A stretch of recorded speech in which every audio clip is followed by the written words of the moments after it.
Bueno, ¿qué tal compañeros? Bueno, ¿qué tal compañeros? Buenas tardes. Bienvenidos a esta charla del Partido Obrero Tendencia de Capital Federal, que es una charla igualmente, entendiendo, de interés a nivel nacional, porque vamos a tocar problemas que afectan al movimiento obrero en todo el país y me atrevo a decir que en el mundo.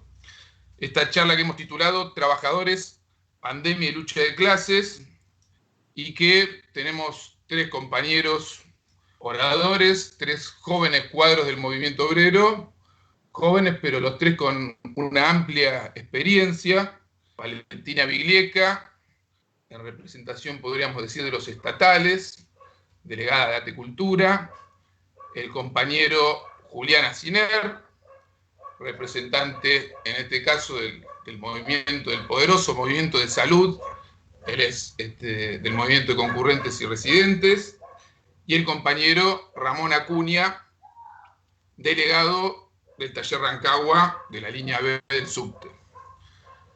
Bueno, compañeros, la idea de la charla es conversar un poco sobre este cuadro de severa crisis sanitaria y también política, económica y social que atraviesa todo el planeta a partir de la pandemia, en la cual se ha puesto muy de relieve el brutal contraste entre los enormes subsidios y negociados sostenidos por el Estado a los capitalistas, la plata invertida en materia de rescate, y en cambio la vulnerabilidad en que se ha dejado a las masas trabajadoras.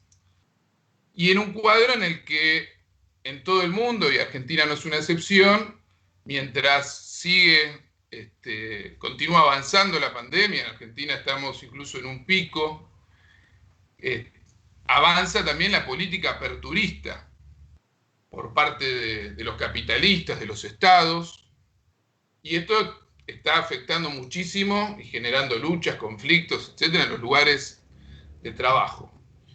Pero bueno, la idea sobre esto es ver un poco las experiencias concretas en los lugares de trabajo, extraer conclusiones de la lucha sindical, política, que nos van a poder reflejar los compañeros. Así que si les parece, vamos arrancando con la charla. Antes de iniciar y de presentar al primer orador, vamos a presentar un breve saludo que nos envían los compañeros docentes, más concretamente Florencia Palombo, delegada de ADEMIS, y de tribuna docente estatal, que hoy no pueden estar acá porque, bueno, están en una asamblea general de ADEMIS y viene muy al caso con la cuestión de la apertura, porque justamente atrás de la apertura de los colegios se está poniendo en peligro, como todos sabemos, las licencias para todos los padres que tienen licencias por cuidado de sus chicos. Así que damos inicio entonces con este saludo de los compañeros docentes que están en lucha. Buenas tardes, compañeras y compañeros. En este momento, las y los docentes de la ciudad estamos participando de la Asamblea Docente Unificada convocada por el sindicato ADEMIS. Queremos dejarles un saludo a quienes en este momento están participando de esta charla tan importante Marcelo, que nuclea a trabajadores de la salud, del subte, estatales y de otros gremios también de la ciudad. La asamblea de hoy, en la que estamos desarrollando en este momento, tiene como eje principal la lucha contra la reapertura de las escuelas. Como ustedes seguramente sabrán, el gobierno porteño ha presentado reiterados protocolos para que se reabran las instituciones educativas. Con el aval del gobierno nacional, finalmente el protocolo fue aprobado y se han abierto algunas escuelas técnicas y se pretende avanzar con las secundarias y las primarias de la ciudad de Buenos Aires. Frente a esto, las y los docentes nos hemos organizado, asambleas por escuelas, asambleas distritales, asambleas interdistritales, petitorios, campaña de fotos y también una campaña muy fuerte con el conjunto de las familias y de la comunidad educativa en contra de esta política criminal del gobierno que no responde a un interés pedagógico, sino a las presiones del capital y de las grandes patronales. A su vez, en todo el transcurso de la pandemia, hemos desarrollado diversas acciones de lucha en contra del congelamiento salarial que vino de la mano de la ley de emergencia de Larreta y el incumplimiento paritario de la segunda parte de nuestro acuerdo que debíamos cobrar en julio y finalmente no lo cobramos. en defensa de la salud, en defensa de la vida, en defensa de la educación y por nuestras condiciones salariales y nuestras condiciones laborales, en defensa del estatuto docente, nos seguimos organizando. Hoy estamos en esta asamblea virtual, en esta asamblea virtual que les comentaba anteriormente convocada por ADEMIS, y por eso hoy no podemos participar de esta charla, pero no queríamos dejar de enviarles este saludo y ratificar la importancia de la coordinación de las luchas de los trabajadores y las trabajadoras del conjunto de la Ciudad de Buenos Aires. Adelante, compañeras y compañeros, les deseamos una buena actividad, una buena charla y un buen debate. Bueno, muchas gracias, Florencia. Nuestro saludo también desde acá a toda la docencia que se encuentra en pie de lucha y a la asamblea docente de ADEMIS, que está en simultáneo sesionando al mismo tiempo que esta charla. Y bueno, ahora sí, pasamos entonces a presentar al primer orador de esta tarde, el compañero con una larga militancia en el Partido Obrero, supo ser delegado metalúrgico en la empresa Meca Castelar, un autopartista, donde junto con sus compañeros dieron una enorme lucha que incluyó la ocupación de la fábrica. Hoy él es delegado del taller Rancagua, de la línea B del subte, donde también están dando una enorme lucha, pero vamos a dejar que la cuente el compañero, que es Ramón Acuña. Un placer tener al compañero en esta charla. Adelante, Ramón.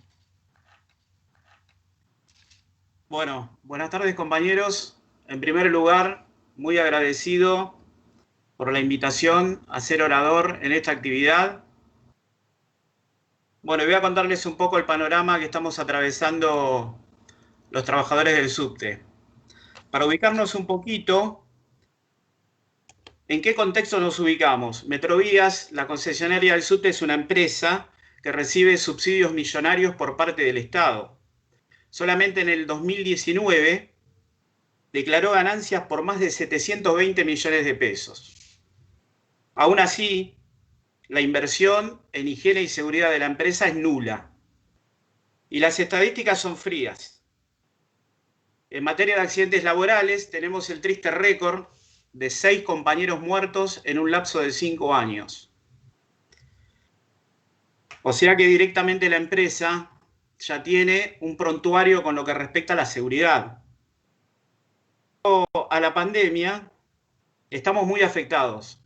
Al día de ayer, de una plantilla de 4.200 compañeros, tenemos 225 infectados por COVID y 7 fallecidos. Naturalmente, como lo decía el compañero Pablo, existe una presión de parte del gobierno de la Ciudad de Buenos Aires y de la empresa a una apertura de las actividades. En nuestro caso es un aumento de la frecuencia en el servicio. Nosotros al inicio de la pandemia tuvimos luchas con la empresa que implicaban el que no querían respetar las licencias a grupos de riesgo o a compañeros que tienen hijos y necesitaban cuidarlos, y un intento de avance en cuanto a la violación de la jornada de 6 horas. Esto fue rechazado de plano en un plenario por los compañeros delegados. La empresa avanza en este intento de apertura, de flexibilización permanentemente, y así lo hizo en el último tiempo, por ejemplo, en la línea C, con un aumento de la frecuencia de los servicios. Hubo una lucha de los compañeros que implicó represalias por parte de la empresa con suspensiones, descuento de días, y lo mismo intentaron hacer en la línea B. Los compañeros de tráfico de la línea B dieron una lucha ejemplar en cuanto a que se cumplan reivindicaciones mínimas. Por ejemplo, el cierre del comedor, que era un caldo de cultivo de COVID, y el aislamiento de personal de jefatura que estuvo en contacto estrecho con casos positivos. Esta lucha para que se respeten las condiciones de higiene con respecto al COVID implica también que se han sacado servicios por la no limpieza de cabinas de conducción y plantea todo un debate en cuanto a la implementación de protocolos por parte de los trabajadores que aseguren el distanciamiento y la profilaxis necesaria. Pero tenemos un problema de base que agrava esta situación, los trabajadores del subte. El problema de base del que hablo es la presencia de un material cancerígeno, la fibra de asbesto, con la cual nos vienen envenenando hace más de 20 años. En este momento, ¿qué es el asbesto? El asbesto es una fibra mineral muy utilizada en la industria durante décadas, ya prohibida en la mayoría de los países industrializados del mundo, pero que se sigue usando dado el uso intensivo que tuvo en décadas pasadas. En Argentina, desde el 2001, esta fibra está prohibida. Al día de hoy, compañeros, lamentablemente tenemos 27 compañeros afectados con neumoconiosis, un caso de un tumor cancerígeno en la línea B y un caso en estado terminal. El compañero tiene una afección, un cáncer de pleura, y se habla de meses de sobrevida. Esta lucha contra el asbesto, que es un agravante frente al COVID, o sea, particularmente soy afectado por neumoconiosis, por la fibra, y soy grupo de riesgo, esto declarado por la propia RT, frente al COVID-19. ¿Qué lucha nos dimos nosotros? ¿Qué método de lucha nos dimos nosotros contra la presencia de este cancerígeno? En primer lugar, una medida de acción directa, la retención de tareas sobre los componentes contaminados. Eso empezó en el taller Rancagua, y gracias a recorridas que hicimos con muchos activistas del taller, hemos recorrido prácticamente todos los sectores del subte para crear conciencia entre los trabajadores sobre este problema y lograr que los compañeros realicen esas medidas de acción directa, esto es la retención sobre piezas contaminadas en sus sectores de trabajo. Esto viene acompañado de una gran campaña de difusión que incluyó una serie de informes de la CNN, por ejemplo, que fueron premiados, charlar con innumerables medios de comunicación del país, medios de comunicación de España, medios de Chile, países donde este problema del asbesto está presente. Toda esta serie de recorridas, sumado a un plan de lucha que involucró como última medida en el mes de diciembre una movilización masiva a SBACE, que es la organización estatal controladora del subte, una movilización en donde, como producto de esa movilización, forzamos un compromiso en el mes de enero para que SBACE y Metrovías presenten un plan de recambio de flotas en la línea B. Decía que esta movilización en diciembre se vio truncada el avance del plan de lucha por este tema de la pandemia, que la empresa obviamente utiliza a su favor para ralentizar. Aún así, hemos logrado grandes conquistas, parciales, pero son muy significativas. Por ejemplo, 2.000 compañeros del subte a este momento logramos que estén inscriptos en un registro especial dentro del régimen de RT que implica, por estar en contacto con esta fibra, una revisión anual de los compañeros mediante análisis pulmonares, respiratorios. Este registro es el RAR.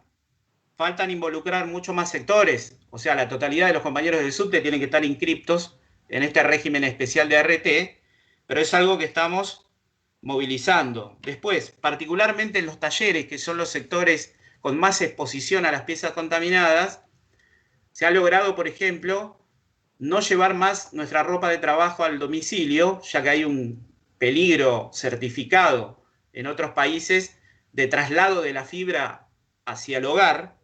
Por lo tanto, la empresa, después de una lucha también, se vio la necesidad de lavarnos la ropa y entregar una muda por semana para evitar la movilidad de la ropa hacia el hogar. Conseguimos un arreglo total de los vestuarios con dobles lockers, el casillero donde se deja la ropa limpia y uno para la ropa de trabajo. y la desabestización parcial, tanto de formaciones en la línea B como de talleres, retiro de piezas contaminadas y en otros sectores como usinas. También es muy importante el hecho de que, presentado un amparo por parte del sindicato Trabajadores y Usuarios, este amparo, para exigir a la empresa todas las reivindicaciones con respecto a este tema, tiene 2 fallos favorables de la justicia y es algo que tenemos que reactivar. La empresa también aprovechó el periodo pandémico para dejar todo en un stand-by. Compañeros, la lucha contra el asbesto implica una serie de cuestiones que son las siguientes. Por ejemplo, hay un sector en el subte, que es el taller del cual soy delegado, el taller Rancagua, que está en retención total de tareas desde hace 1 año y 2 meses.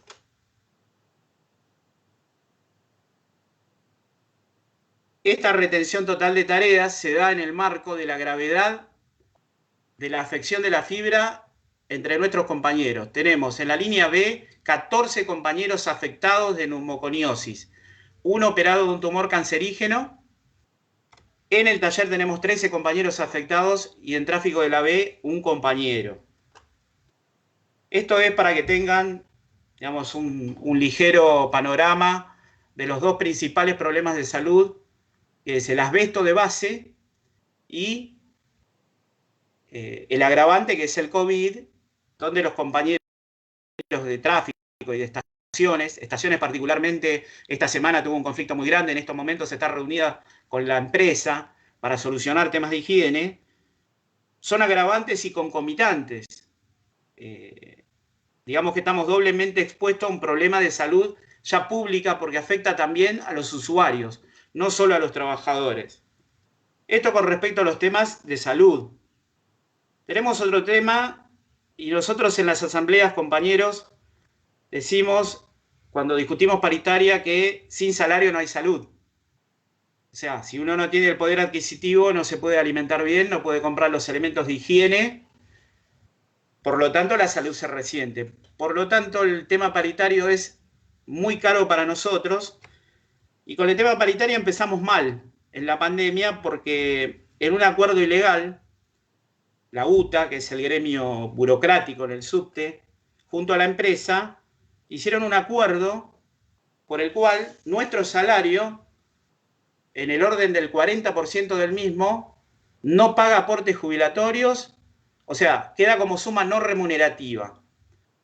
Esto implica un vaciamiento de los fondos del ANSES, una práctica vieja de las empresas, y aparte es literalmente una estafa hacia nuestros aportes jubilatorios. Los compañeros que tienen 8 o 7 años para jubilarse ven bajar su promedio de cobro jubilatorio.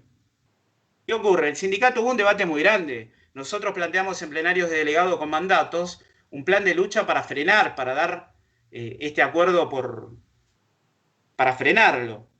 La dirección del sindicato, los compañeros responden a la CTA Capital, que responde a Alberto Fernández, con distintos argumentos plantean que no es momento la pandemia para realizar medidas de fuerza, que tendríamos que mantener una mínima paz social con estas cuestiones, y plantea un reclamo judicial.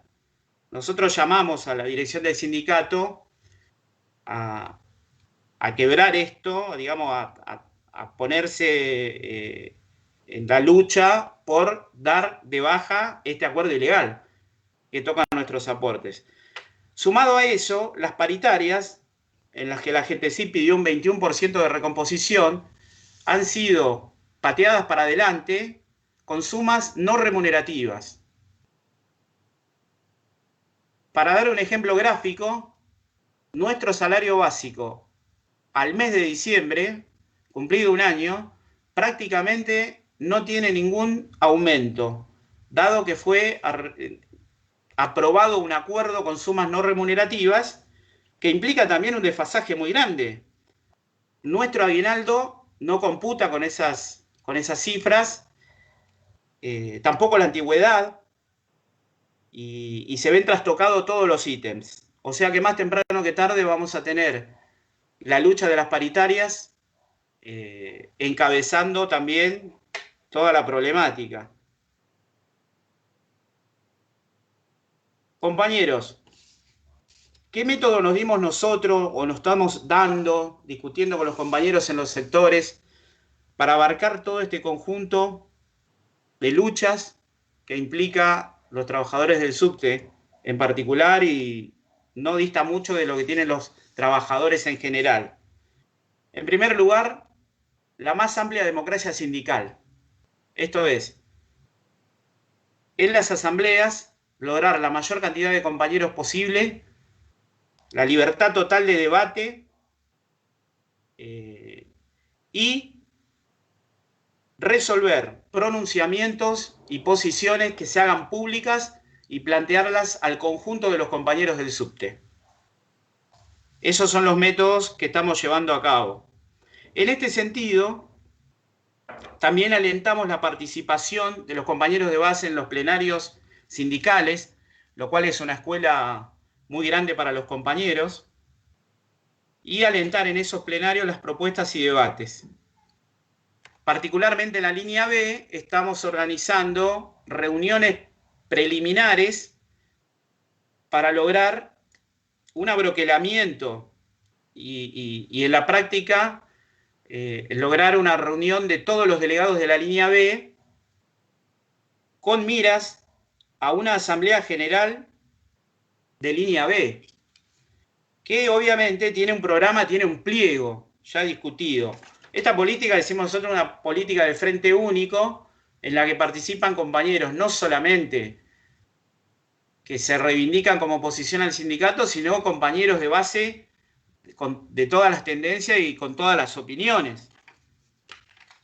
El objetivo de la Asamblea General de la Línea B, que nosotros queremos expresar al conjunto de los trabajadores, y en un futuro mucho más adelante, en una Asamblea General del sindicato, nos gusta tenerlo bien claro, bien concreto. Y tiene una serie de puntos muy concretos. Voy a nombrar algunos. Pliego de reivindicaciones. Cambio de flotas de las líneas B, C y E. Plan de desabestización de las 6 líneas y el premetro bajo control de trabajadores y usuarios. Incorporación de todo el personal del subte al RAR. Por protocolos efectivos contra el COVID-19. Salario indexado por inflación. No al impuesto a las ganancias. 82% móvil para nuestros jubilados. Compañeros, con estos métodos y en el día a día, luchando por todas nuestras reivindicaciones, nosotros somos personal altamente expuesto no solamente a la negligencia de la empresa, sino a los efectos de esta pandemia. Hace tiempo ya que la cuarentena o el aislamiento social obligatorio ha dejado de tener efecto. Eso lo vemos todo el tiempo, tanto en Capital como en Provincia de Buenos Aires. Y día a día estamos hablando con los compañeros, tratando de abroquelarnos todos para llevar adelante estos reclamos y con nuestros métodos dar solución a toda esta problemática. Así que bueno, compañeros, yo más o menos espero que me hayan entendido y bueno, estoy abierto a los que los compañeros planteen, tanto preguntas como consideraciones. Así que bueno, por mi parte, en esta primera parte, gracias.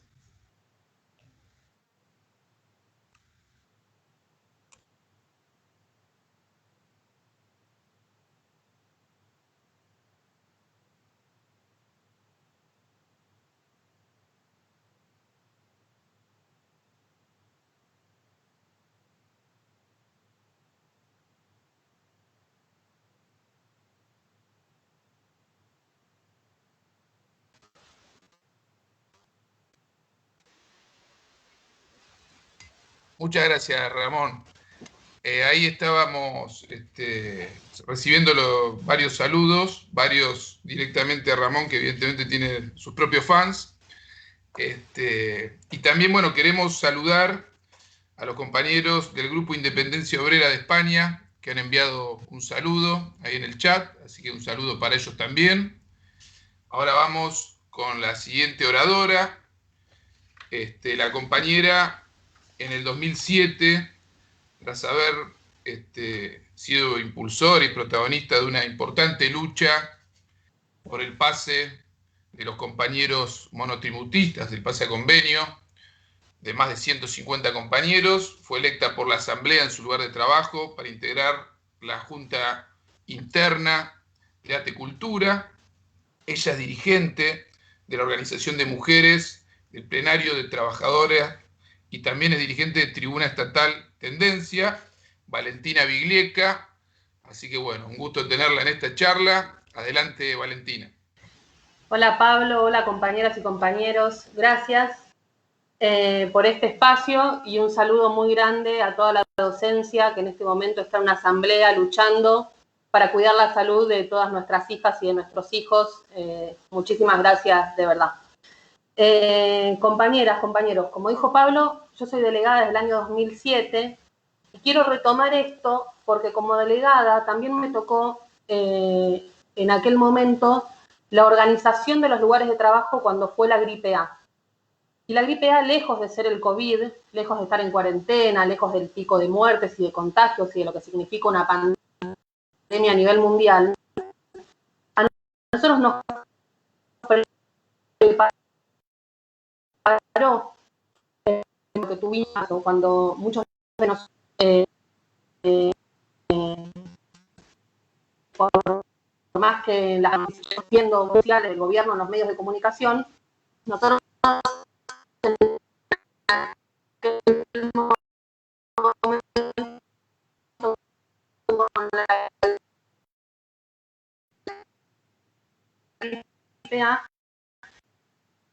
hicimos un plenario de delegados de distintas juntas internas y cada uno para poner en común qué era lo que le habíamos exigido a nuestra patrona. Y en cultura en ese momento nosotros sabíamos que ir a trabajar. Sin ir a trabajar. En casa, una mujer porque en marzo, en todas las de personal queda reasignado en el teletrabajo y personal estatal de la salud, los que somos administración meramente, nos fuimos para el teletrabajo. Pero quiero rescatar esto porque lo que quiero decir es que cada lucha que las trabajadoras y los trabajadores damos, la hayamos ganado o la hayamos perdido, terminan siendo una acumulación histórica y un aprendizaje que se puede retomar. Nadie se imaginaba esta pandemia hace años atrás, pero la gripe A y nuestro accionar frente a la gripe A nos dio el primer changüí para decir qué teníamos que plantear los delegados y las delegadas para proteger a nuestros compañeros cuando esto había empezado. Otra de las cosas que pasó es que primero la cuarentena iba a durar 15 días, entonces lo que decían todos los trabajadores es yo no quiero volver, yo voy en subte, yo voy en tren, yo no voy a subir un colectivo. Entonces empezaron a surgir asambleas por sector. El Ministerio de Cultura tiene una especificidad, a diferencia del resto de la administración pública, y es que nosotros tenemos cerca de 40 sectores, porque somos los museos nacionales, los institutos, tenemos la Escuela de Museología, que sería algo parecido a un terciario. No nos cabe un solo protocolo, no entramos dentro de una lógica de alguien que trabajan todos en un mismo edificio. Tenemos mucha diversidad, con lo cual esto implicó que los delegados del sector tuvieran que salir a sectoriales para discutir qué había que hacer en cada lugar. No hay un protocolo, si hacen un protocolo para todo el Estado Nacional, no cuaja en el Ministerio de Cultura, porque nosotros, por ejemplo, en los museos recibíamos decenas y centenas de niños por día que venían a ver las muestras. Tenemos alumnos, recibíamos turismo, entonces Esta especificidad del ministerio llevó a que lo primero que tuvimos fueron asambleas por sector, más que asambleas generales, para impulsar que cada lugar de trabajo discutiera qué era lo que necesitaba. Porque qué mejor que nosotros y nosotras para decir qué necesitamos para cuidar nuestra salud.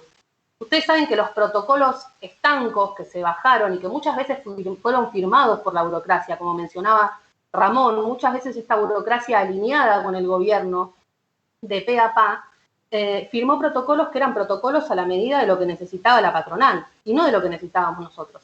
Y eso también pasa, compañeras y compañeros, porque muchas veces esos muchachos y esas muchachas hace años que no trabajan en un edificio como nosotros.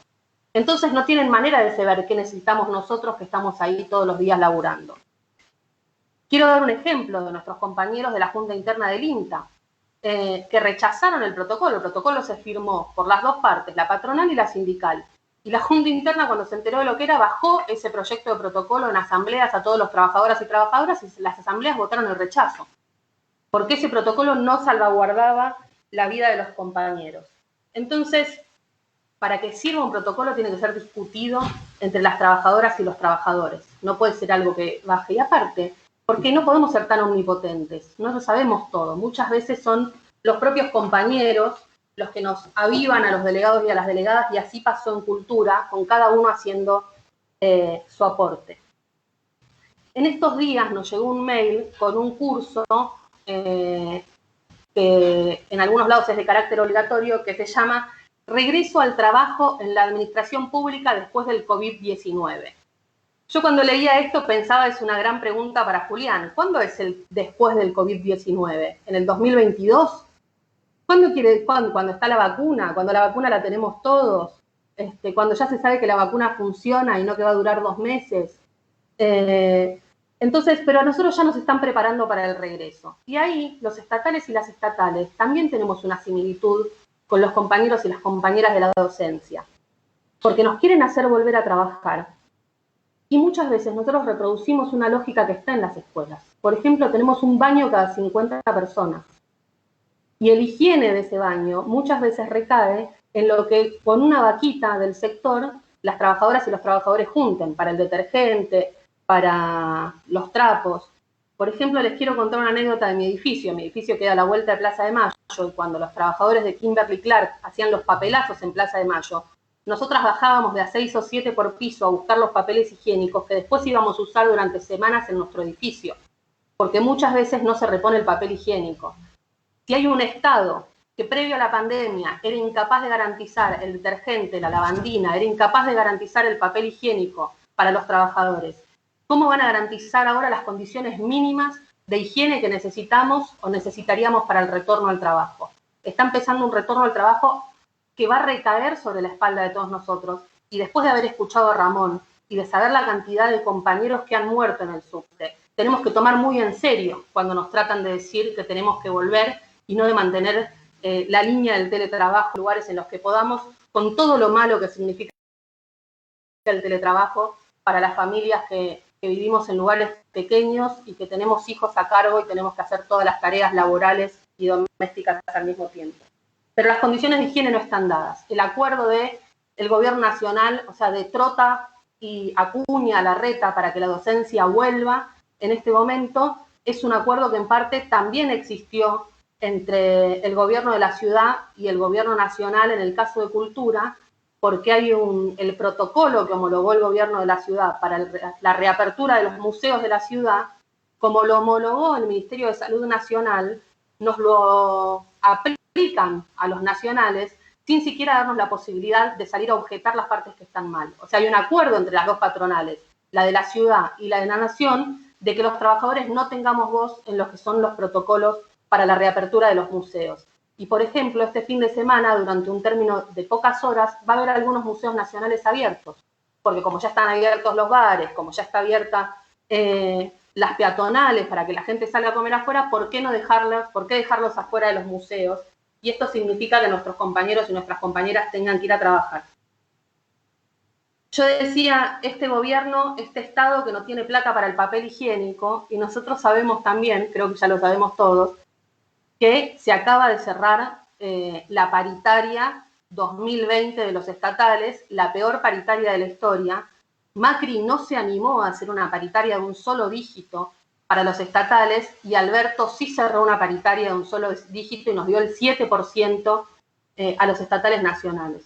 Los estatales nacionales tenemos dos situaciones. La primera es que la paritaria que cierran para nosotros recae en muchísimos convenios, otros tipos de convenios que hay en los estatales. Y la segunda instancia es que así como cuando nos fraccionaron el aguinaldo a partir de los 60.000 pesos, después todas las patronales privadas se agarraron de ese ejemplo del Estado Nacional y lo trasladaron a los privados y le fraccionaron el aguinaldo a los privados, es una señal muy grande por parte del gobierno nacional, una paritaria ya no a la baja, una paritaria prácticamente nula, que es lo que significa un 7% en salarios que en su inmensa mayoría estamos por debajo de la línea de pobreza. En particular, en la mitad de lo que marcó el INDEC el mes pasado, de lo que debería estar cobrando una familia para poder llegar a fin de mes. Esta paritaria se firmó, la firmó UPCN el 29 de septiembre, y la rechazó en una hoja aparte, en un acta aparte, ATE. Lo más interesante de esta paritaria es que solo se reabre porque hay una inmensa movilización, no movilización física, un inmenso malestar en los sectores, que muchos se ven impulsados a partir de que la bonaerense rodea Olivos, porque cuando la bonaerense rodea Olivos y arranca el aumentazo de salario, los estatales empiezan a decir, pero paren, nuestra paritaria está congelada desde el 29 de mayo, no nos largan una moneda, no llegamos a fin de mes. Y entonces empezó a haber un malestar que llevó a que las dos burocracias, la de ATE y la de UPCN, tuvieran que pedirle al Estado que reabriera la paritaria. En ese momento, ATE Capital, que es una seccional alineada directamente, como decía Ramón, con la CTA de Yasky, incorporada al gobierno, hace un plenario de secretarios generales y votan una suma fija de 10.000 y un porcentaje de 25. No es menor este dato, porque hubo propuestas en ese plenario que planteaban aceptemos lo que el gobierno dé. O sea, había la suma que terminan de proponer desde ATE Capital, por más que es una suma muy por debajo de nuestra necesidad, es una suma que está impulsada por la presión de sus propias bases, que dicen estamos asfixiados y necesitamos un aumento. Entonces, pidan menos, les parece que el Estado podría llegar a dar. Van a lo seguro, ¿no? Un 10 más 25, recordemos siempre que fue un 7. En reacción a este plenario, ATE Nacional también convocó un plenario. Y me quiero detener un chiquitito en este plenario de ATE Nacional, porque ATE Nacional convocó un plenario de más de 500 delegados de todo el país. Y en este plenario de más de 500 delegados de todo el país, las intervenciones planteaban que el aumento debía ser no inferior al 34%. O sea, todo el mundo descartó la propuesta de ATE Capital y los que menos pedían un 34%. Ese plenario Cachorro Godoy, el dirigente de ATE Nacional, lo abre planteando que estos 4 meses de impas que se le había dado al gobierno era porque había una prioridad por la pandemia. La pandemia tenía una prioridad que era pagar las IFE y pagar las ATP. Las ATP fueron los subsidios a las patronales privadas que se le pagó con lado, mientras a nosotros no nos largaban un peso. Esas mismas patronales que algunos quieren sostener como lógica que hay una grieta y que sigue habiendo un enfrentamiento, ¿no? Cuando uno dice, cuando se escucha a todo un sector hablar de los medios de comunicación hegemónicos que tratan de instalar, esos medios de comunicación hegemónicos están siendo subsidiados por la plata del ANSES y están siendo subsidiados por la plata que del Estado tendría que haber salido al aumento salarial de todos los trabajadores y las trabajadoras estatales. Cachorro lo reconoció, les dieron 4 meses por las IFE y por las ATP, y tuvieron que pedir la reapertura de la paritaria después de que la bonaerense, como mencionaba recién, presionara. Quiero señalar 2 cosas de mi lugar de trabajo. En nuestra primera asamblea, ya no por las asambleas del protocolo que veníamos manteniendo, sino las asambleas por el salario que empezamos a tener, los trabajadores de cultura rechazaron la propuesta de ATE Capital por insuficiente.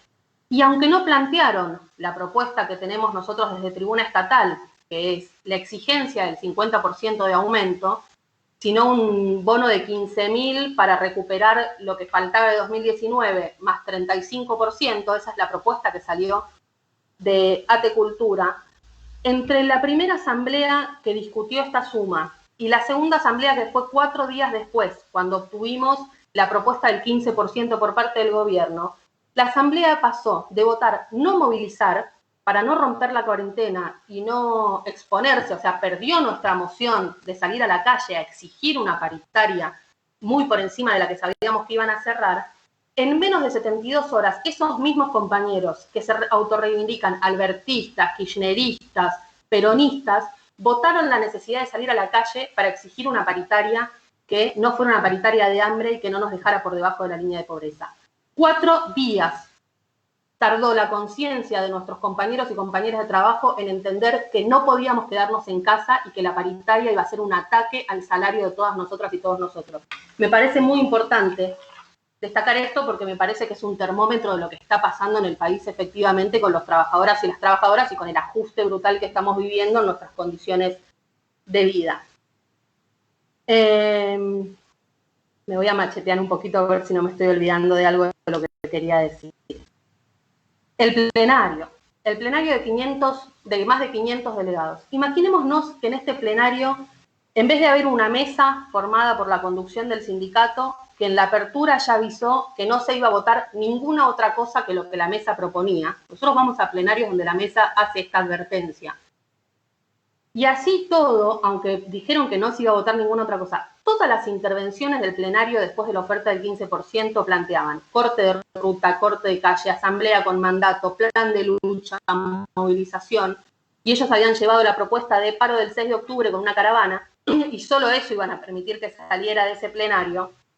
Así todas las intervenciones tenían un voltaje mucho mayor. Si nosotros fuéramos un plenario de esas conductas, que por sí tuviera la obligación y la tarea de encorsetar la bronca de los estatales, porque es la función de esa mesa, no canalizar y organizar la bronca de los estatales, sino encorsetar la bronca de los estatales en una medida única, aislada, que no es parte de un plan de lucha. Estaríamos frente a un plenario de delegados de base con mandato. Ese plenario, si se lograra sacar de encima a la mesa que lo dirige, se convertiría en un canal para organizar la lucha de todos los estatales del país. Casi 600 delegados del país pidiendo plan de lucha, pidiendo aumento superior al 34% y pidiendo una salida en las calles sin importar la cuarentena, con el aislamiento, con el barbijo, pero salir a luchar por el salario. Ahí tenemos un camino los estatales y las estatales. La de reconstruir que todos esos delegados y esas delegadas se saquen de encima la traba de una mesa, de un sindicato que nos dirige para ponernos el límite de la lucha. El paro fue el 6 de octubre, estamos a 16 y todavía no tuvimos ni una sola comunicación por parte del sindicato de cómo vamos a seguir esta pelea por zafar del 7% por una lucha y por un salario digno. Por último, quiero volver a algo que está pasando en cultura en este momento. Nosotros acabamos de votar y acabamos de discutir una medida que en principio es una medida local que tiene que ver con exigirle al ministro Bauer todas nuestras reivindicaciones, que son el pase a convenio, la reincorporación de los despedidos, las recategorizaciones, el pase a planta, el aumento salarial. Pero esta medida la tomamos los compañeros de la Verde y Blanca, los compañeros de la Verde de Cachorro Godoy y el resto de los delegados, en un frente único, sin importar quién había votado a quién. Es una medida que en principio estamos pidiendo una reunión, pero que ya está empezando a discutir medidas de acciones virtuales y de acción directa para poder arrancar todas estas reivindicaciones de manera local, entendiendo que la paritaria nacional no es algo que podamos resolver en el sector. Esto también es un camino que tenemos que seguir las estatales y los estatales. Ya no importa quién votaron los compañeros, lo que importa es que cuando contás las monedas para ver cómo haces para mantener a tu familia, cuando tenés cada 2 meses un aumento en la luz y en internet y en el celular que hace que sostener tu teletrabajo sea imposible, y cuando sabés que toda la plata se está yendo para el pago al FMI y para las ATP y para los subsidios a las patronales, lo que hay que impulsar son las asambleas con mandato y unirse a los trabajadores y las trabajadoras que tienen la intención de luchar sin importar a quién hayan votado o a quién no hayan votado. Hay que ir a buscar a esos compañeros y a esas compañeras.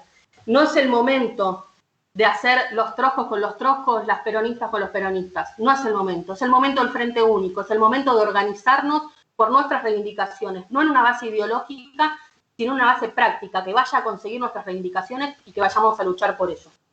Por último, no quiero dejar de mencionar, muy chiquitito, sé que estoy en tiempo, a los trabajadores y las trabajadoras tercerizadas del Estado. El gran fraude laboral del Estado Nacional, tenemos a nuestros compañeros de limpieza y de seguridad que están siendo obligados a abandonar las licencias si no cobran los salarios, que en el caso de cultura en particular se encargan del cuidado del patrimonio millonario dentro de los museos nacionales, no se encargan de cualquier pavada, les prohíben tomarse las licencias, cobran salarios muy por debajo del convenio de los estatales, así que no quería dejar de mencionarlos.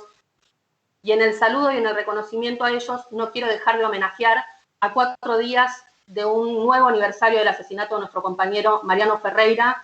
En todos los tercerizados, la lucha de Mariano, no quería dejar de mencionarlo. Muchas gracias, compañeros y compañeras, y cedo la palabra.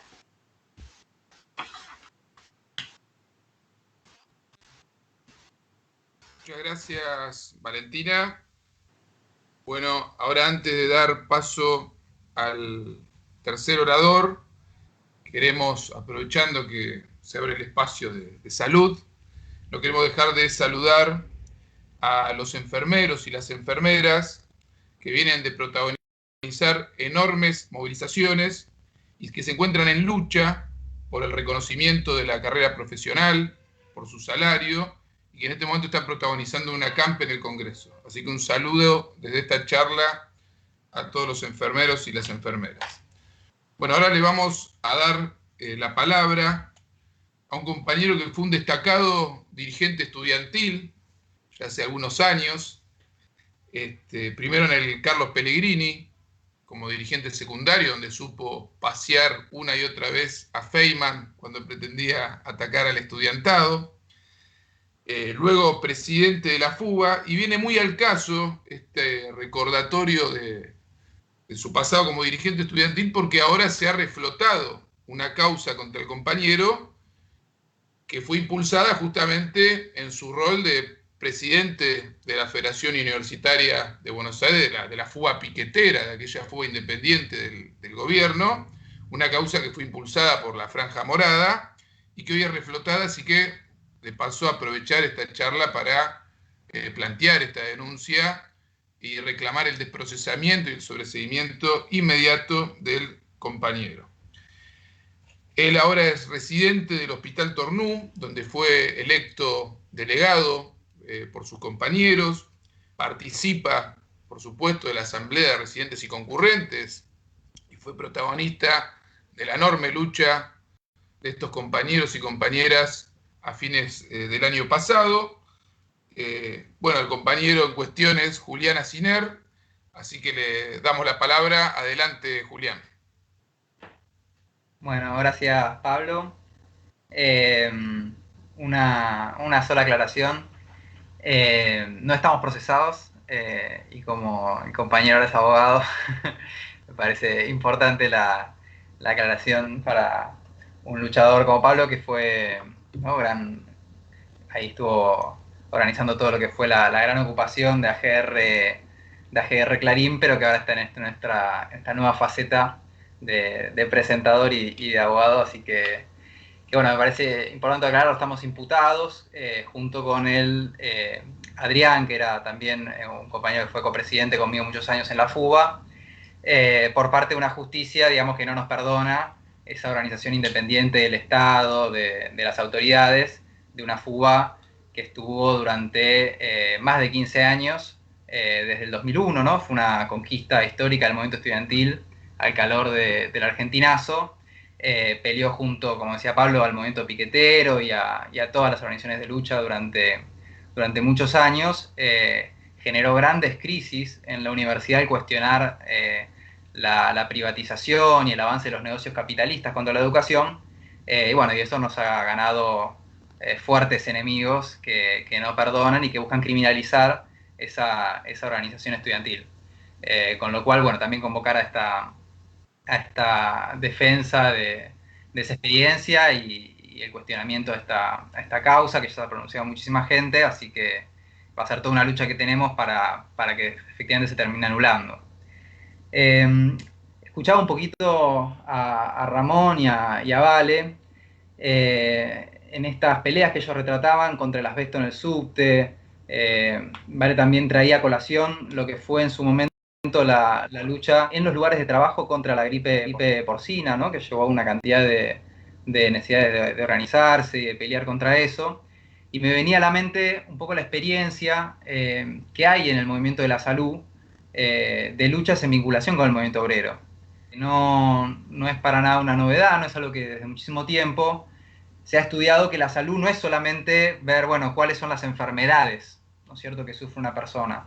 En general, cuando una persona está enferma ya es tarde, digamos. Se pueden atacar los síntomas, se puede buscar las causas, se puede tratar de llegar a una cura, pero el problema es que hay relaciones, como ellos planteaban, laborales, estructurales, donde todos los días vamos a dejar la vida en el lugar de laburo, enferman. Y que hay que atacar esas condiciones y no solo, digamos, que la salud se preocupe por ver qué pasa es que las personas ya están enfermas. Me venía por eso a la mente la experiencia del modelo obrero italiano, que en los años 70, en la fábrica Fiat de Turín, en Italia, los médicos se organizaban directamente con los trabajadores. Iban a las fábricas, organizaban asambleas, sector por sector, se discutían cuáles eran los problemas, cuáles eran las reivindicaciones, y los propios médicos, el propio personal de salud, se involucraba en esa lucha de los trabajadores por modificar sus relaciones laborales. Porque sin lograr modificar esas relaciones laborales, no tenían más que atacar problemas que ya se iban convirtiendo en graves y mucho más difíciles de resolver. De alguna manera es algo que es originario en el marxismo, ¿no? Engels, cuando escribe La situación de la clase obrera en Inglaterra, describe cómo ya en 1840 las condiciones laborales, las condiciones de la explotación capitalista eran las determinantes de la salud. Así que en realidad la salud es simplemente una expresión más de las relaciones sociales en las cuales estamos inmersos.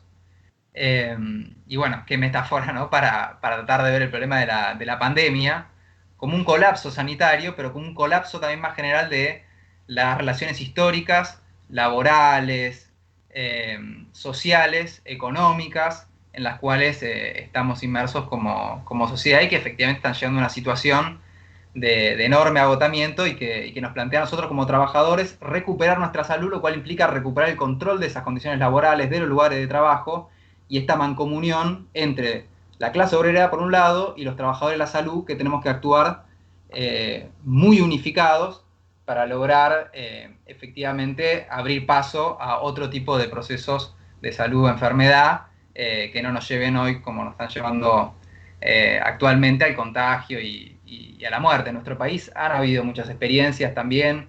En los años 70 la Facultad de Medicina, por ejemplo, inauguró un instituto de medicina del trabajo, y bueno, de toda esta línea que hoy por hoy es completamente desatendida, donde prácticamente no tenemos injerencia, ¿no?, en los lugares de trabajo. Los lugares de trabajo están en manos de las RTs, de las Superintendencias de Riesgo Laboral, que bueno, como saben, en el subte es algo que no llega después de que estén todos los problemas y están todas compradas por las patronales, ¿no?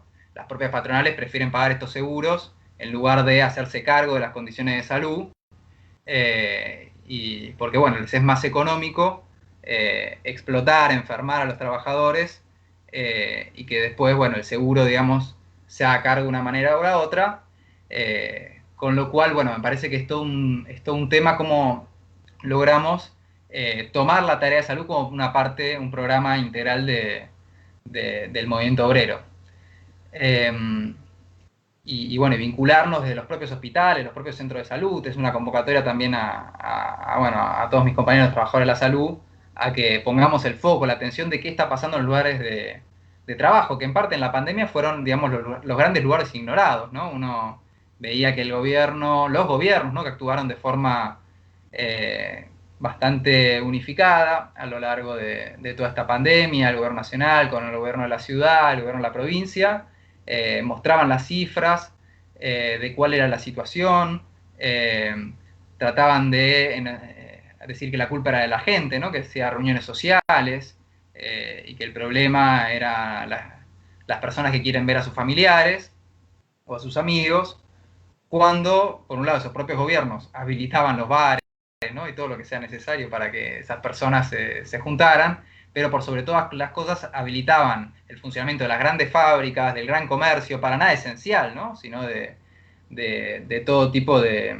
empresas que, bueno, no querían ver perder sus ganancias, desvalorizar sus capitales, y que su funcionamiento implicaba grandes reuniones sociales que no aparecían en los discursos oficiales y que es donde estaban proliferando los contagios y bueno, y estas situaciones que llevaron a la muerte a muchísimos trabajadores. Hay una responsabilidad del Estado en esto, al servicio de las patronales, que invisibilizó a los lugares de trabajo como uno de los focos, digamos, donde había que poner la mira en la salud.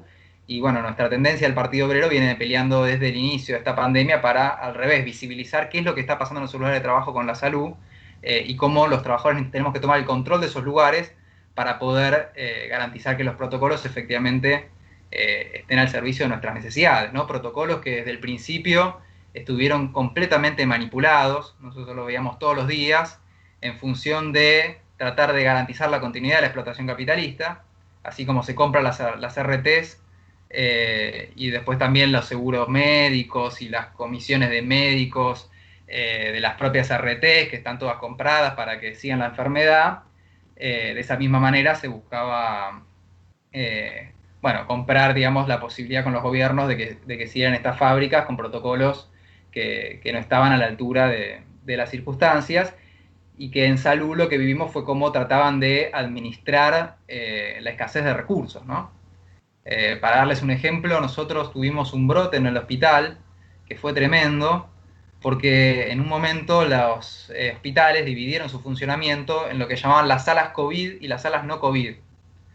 Ahora, obviamente COVID y no COVID es algo que, por más que vos le pongas un cartel, nadie podía asegurar que una persona tuviera o no tuviera COVID, porque las personas ingresaban a la sala, por ejemplo no COVID, por cualquier otro tipo de patología que requiriera una internación, pero no se le llegaba a hacer efectivamente un testeo y a tener un resultado negativo como para que esa persona ingresara. Muchas veces, aparte de las urgencias, tenían que ingresar. Ahora, sin embargo, no se le brindaba a los trabajadores de las salas no COVID el EPP, el equipo de protección personal, una sigla que se fue haciendo conocida en esta pandemia, no se les brindaba como si ellos fueran a atender potenciales COVID.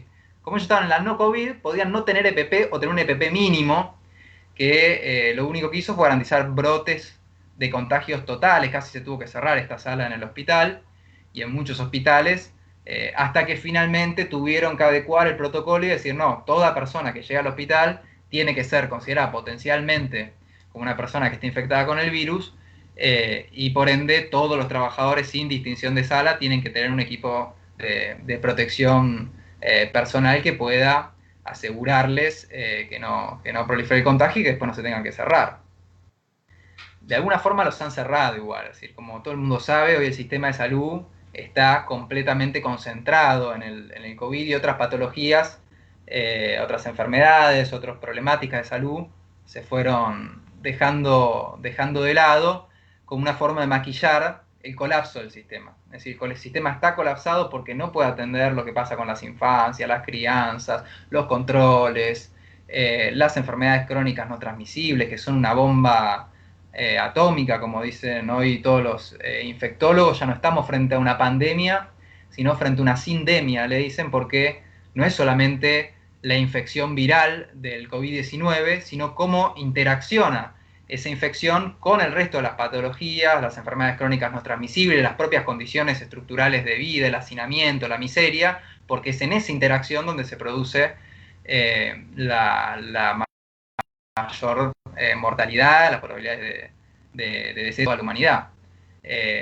Con lo cual hay que atacar integralmente el problema, algo que el sistema de salud no está pudiendo realizar y desde el principio trató de colocarse solo en esto de ir detrás de la pelota, tratando de seguir atrás a los contagios y a la muerte, que en parte es muy frustrante para nosotros, porque no hay nada más frustrante para un trabajador de la salud que estar todo el día en una sala de internación o en un operativo detectar o en un centro de salud recorriendo un barrio y viendo cómo esa labor individual que un trabajador tiene que hacer para tratar de detectar tempranamente, de hacer un diagnóstico, poder movilizar a esa persona para que tenga una atención adecuada, de repente todo ese esfuerzo que uno hace de a uno se va frustrando viendo cómo todo el sistema político y social funciona al revés, enfermando de a miles, ¿no? Con estas aperturas, con estas situaciones que veíamos el otro día, fotos de lo que es el tren y el subte, ¿no? Donde la gente está viajando completamente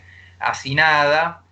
Bueno, ni hablar la situación en los barrios vulnerados, en las villas miserias, y en los grandes lugares de trabajo que no cumplen con protocolos, y que por cada uno que el sistema de salud trata de rescatar de la muerte, el sistema productivo, económico, la clase capitalista, el Estado, vuelca a miles y miles hacia esa enfermedad. Los trabajadores de la salud, como mencionaba también Pablo, estamos en lucha, estamos en la calle. Enfermería está hoy acampando frente al Congreso Nacional, que es toda una metáfora de la situación, ¿no? En lugar de poder cuidar al propio personal que tiene que cuidar a toda la población, lo que tenemos es una sublevación del personal de salud contra los propios gobiernos, que los llevan a campes de días, como están ahora en el Congreso, pero estuvieron también durante un mes acampando los trabajadores de la salud en la provincia de Misiones. Y vamos a tener el próximo 21 un acampe de toda enfermería de la capital federal frente a la jefatura de gobierno. O sea que tenemos un proceso de intensa movilización entre los profesionales de la salud, cuando tendríamos que estar más concentrados que nunca en poder realizar nuestro trabajo, pero a tal punto los diferentes gobiernos bombardean nuestras condiciones laborales y producen un dislocamiento completo de nuestra situación, que nos vemos forzados a tener que ganar la calle. Y cuando ganamos la calle pasa como les pasó también a las enfermeras, que fueron brutalmente reprimidas por la policía de la ciudad, en el mismo lugar que, algunos acordarán, en diciembre habíamos sido reprimidos nosotros, residentes y concurrentes. Y que en ese momento, con un paro por tiempo indeterminado, que surgió de una asamblea que inmediatamente se reunió en las puertas de la legislatura después de haber sido reprimidos, en una semana de paro por tiempo indeterminado logramos dar vuelta atrás la ley. Lo cual fue histórico porque estamos en una ciudad donde muchos se escudan en las paritarias de miseria que van firmando y en las agachadas continuas de muchos gremios que se dicen nacionales y populares, pero que le han firmado a Larreta y antes a Macri durante años las condiciones laborales, la degradación del salario, la paz social. Dicen, no, Larreta es invencible. En esta ciudad nadie puede tocar a Larreta, sin embargo, residentes y concurrentes, con una semana de paro por tiempo indeterminado, con una decisión fuerte de lucha, logramos dar vuelta a esa ley. Y cuando nosotros empezamos la pandemia en nuestro hospital, en una asamblea discutimos que necesitábamos una capacitación masiva para todo el personal de la salud. Porque nosotros en residentes y concurrentes, bueno, todos hacen cosas diferentes, ¿no? Yo, por ejemplo, soy sociólogo, estoy en una residencia de educación y promoción de la salud. Otros son trabajadores ocupacionales, trabajadores sociales, medicina familiar, residentes de neumología, residentes de reumatología, de clínica médica. Cada uno cumple su función dentro del sistema de salud, y nosotros sabíamos que se iban a recargar las UTIs y que se iban a recargar las salas de internación. Y entonces propusimos una capacitación en masa para lograr tener el personal capacitado necesario para afrontar este momento. ¿Qué nos dijeron las autoridades del hospital? No se preocupen. No se preocupen porque Argentina no va a ser Italia, no va a ser España, esto no va a pasar porque se han tomado las medidas de la cuarentena. Bueno, hoy vemos que con las medidas que tomaron, la Argentina está en el puesto número 6 de los contagios en el mundo. Y bueno, y efectivamente lo que no tenemos, el principal problema tiene que reconocer el propio gobierno para lograr atravesar esta pandemia, es la falta de personal capacitado en salud, que ellos mismos nos han encargado de capacitar. Y no solamente que no han capacitado, sino que se han dedicado a explotar, a precarizar y a expulsar del sistema de la salud. Nosotros venimos de la dilapidación de profesionales, porque cambiamos de año de residencias. Saben que las residencias duran su sistema de formación en servicio, y cuando se terminó la residencia, el año de residencia, a mitad de año, los gobiernos decidieron extender los contratos y finalmente los dieron de baja a todos los compañeros que se egresaron. Nosotros reclamáramos que los incorporaran a la planta permanente, porque ¿cómo vas a tener a un R4, le llamamos nosotros, ¿no? Residente de cuarto año, concurrentes, miles, ¿no? Que están sin cobrar hoy trabajando en la ciudad, son 1.500 y no cobran, ni siquiera tienen ART. Nosotros reclamamos, denles una ART, denles un salario para que puedan ir a laburar. Contraten en plata permanente a los residentes que se egresan. Nada de eso. Los dejaron egresarse, los dejaron sin trabajo, y hoy por hoy tenemos colapsos enormes en diferentes unidades de la ciudad, porque obviamente los compañeros nuevos que ingresan se tienen que capacitar y los compañeros más formados no fueron reconocidos y no fueron integrados al sistema de salud. Incluso en muchas provincias están pidiendo profesionales que viajen desde Capital. Por ejemplo, la semana pasada pedían que viajaran a Neuquén, porque están con las UTIs al 100% y están eligiendo a quién le dan respirador y a quién dejan morir. Están dejando morir gente en muchas provincias por la falta de recursos. Entonces, bueno, tenemos esta gran contradicción que nuestro hospital llegó a la situación más extrema, algunos habrán escuchado, cuando tuvimos situaciones de violencia contra los propios residentes en nuestra unidad de terapia intensiva, por parte de personal jerárquico de la propia UTI, y gente muy ligada a la burocracia sindical de médicos municipales. ¿Qué hicieron las autoridades del hospital? Bueno, salieron a proteger a los violentos. Y los ataques contra las compañeras que denunciaron violencia laboral y violencia de género fueron tan duros que las terminaron sacando a ellas de la UTI, sacando a ellas del hospital. Terminaron disolviendo una residencia de UTI para proteger a los que ejercieron esa violencia, que, bueno, simplemente parte de un sistema de disciplinamiento laboral y de precarización laboral extrema que se vive en esas unidades de terapia. Entonces, fíjense, después nos faltan profesionales de terapia intensiva, pero estamos disolviendo residencias para proteger a gente, digamos, que está muy ligada al riñón de la burocracia sindical, que son los que ponen en la capital a los directores de los hospitales, y los que tienen olvidada una paritaria. Nosotros tenemos la paritaria vencida, ni siquiera el 7%, la tenemos vencida desde diciembre pasado, y no nos han, todavía no se ha reabierto. Con lo cual, bueno, tenemos esta situación que desde el punto de vista de nuestras condiciones de vida es cada vez más desesperante, y es lo que explica también esta movilización gigantesca de enfermería, que allí está todo el personal de la salud, que nos vemos representados en esa lucha. Decía Vale también que el gobierno ha destinado un montón de fondos que le correspondían a los trabajadores a subsidiar a las empresas, las ATP. Ahora, sin embargo, incluso los fondos que fueron al IFE, los fondos que fueron a subsidiar a los trabajadores que no tenían empleo, que trabajaban en negro, terminan en los bancos después de que se realice el consumo, porque el trabajador no tiene ninguna capacidad para ahorrar en estas condiciones, solo puede ir a comprar lo necesario para vivir.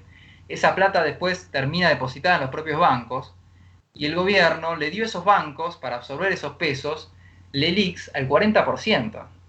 Es decir, títulos que emite el Estado para tratar de frenar lo que sería, si no, una suba más fuerte, ¿no es cierto?, de los precios, y que con esas ganancias exorbitantes que le dan a los bancos, con ese 40% de intereses, fue financiando la pandemia. Eso hizo que este financiamiento de la pandemia, dijeron, pateamos la deuda con los bonistas. Ahora, al lado de la deuda con los bonistas, han armado una gigantesca pelota de deuda pública con los bancos, con estos nuevos bonos que ellos fueron emitiendo, y que han terminado de explotar en sus propias contradicciones, y por eso es que hoy vemos esta estampida, ¿no?, de un dólar que no sabemos hasta dónde va a llegar, y un pedido de socorro al Fondo Monetario Internacional, que es el que ya está digitando cómo la Argentina tiene que votar en los organismos internacionales, si vota con Bolivia contra Venezuela, así cómo se organiza Argentina, ya lo maneja el Fondo Monetario Internacional. Estamos en esas circunstancias donde, como decía Ramón, si la salud es el salario se está pulverizando, y se va a pulverizar aún más por esta devaluación que ya se está produciendo. Entonces, frente a esas circunstancias, me parece que es una crisis que tenemos que discutir en todo el movimiento obrero. Los gobiernos de turno que tenemos sobre nuestras espaldas no han podido garantizar ni la vida, ni la salud, ni van a garantizar el salario. Y frente a esas circunstancias, la idea también de esta charla, que estamos haciendo esta campaña como trabajadores de la tendencia del Partido Obrero, es de discutir la crisis por parte de los propios trabajadores, organizarnos en asambleas, organizarnos en congresos, para ser nosotros también una fuerza política que dispute el desenlace de esta crisis, que en manos de los gobiernos actuales nos van a llevar a más miseria, más devaluación, ahora están liberando las tarifas, y están generando todas las condiciones donde si uno no se enferma, no se muere por el COVID, se enferma y se muere por las condiciones económicas. El capitalismo efectivamente no era salud o economía, sino que era la destrucción de ambas para rescatar al capital. Esa es la experiencia de todos los pueblos del mundo en esta pandemia. Los países, alguien preguntaba, bueno, ¿y esto hasta cuándo va a durar? La verdad es que no sabemos porque si uno ve lo que pasa en Francia, por ejemplo, ahora, acaban de volver a tener que declarar la emergencia, y un país que en el mes de mayo había caído enormemente, está cayendo un poco, aunque seguimos con 800 casos diarios, está cayendo un poco el AMBA, sube el interior, en cualquier momento puede haber rebrotes, porque por un lado ni está garantizado que uno no se puede infectar 2 veces, no hay evidencia científica sobre eso, hay un montón de gente que eso lo está viendo, la vacuna es para un futuro que no sabemos cuándo, y esto es una guerra, en qué momento nos va a llegar a nosotros, y por China, Estados Unidos, Rusia, por dónde será, pero en conjunto creo que todas estas situaciones que fuimos marcando, marcan que el capitalismo es un gran obstáculo, ¿no? El principal obstáculo que tenemos para salir de esta pandemia, y que en ese sentido también el mensaje que hemos de esta charla es que reconocí esa incompatibilidad entre un sistema social que no solo no logra transitar y superar una pandemia, sino que nos ahoga cada vez más adentro de ella. Bueno, somos los trabajadores que tenemos que intercambiar y encontrar todas las herramientas de lucha, todas las estrategias para lograr una transformación radical de estas relaciones sociales y establecer un control obrero sobre la vida, sobre la producción, que efectivamente logre reorganizar toda esta maraña de problemas en función del interés de las mayorías trabajadoras, y lograr por esa vía asegurar la salud nuestra, de nuestras familias y de toda la población. Así que bueno, gracias y abramos el debate.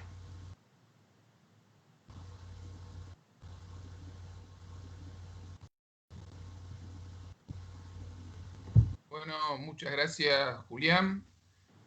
Invitamos a todos los que quieran a plantear sus impresiones, preguntas en el mismo chat del Facebook. Leo algunos de los comentarios, son muchos. Muy claro, Valentina, se necesita un plan de lucha por todas las reivindicaciones y romper con la burocracia sindical, dice Aníbal. Acá hay una primera pregunta de Flora: ¿por qué el aumento a la bonaerense y no al resto de los trabajadores? Bueno, Carmen, que nos dice: bien, Julián, grande la lucha en el Tornú y en todo el país del personal de salud. Y que nos dice: cita de honor, el próximo 21 del 10, todos a la jefatura de gobierno con los trabajadores de la salud por todas las reivindicaciones. Silvia Lavín dice: muy buena caracterización de pandemia y sistema que explicó Julián.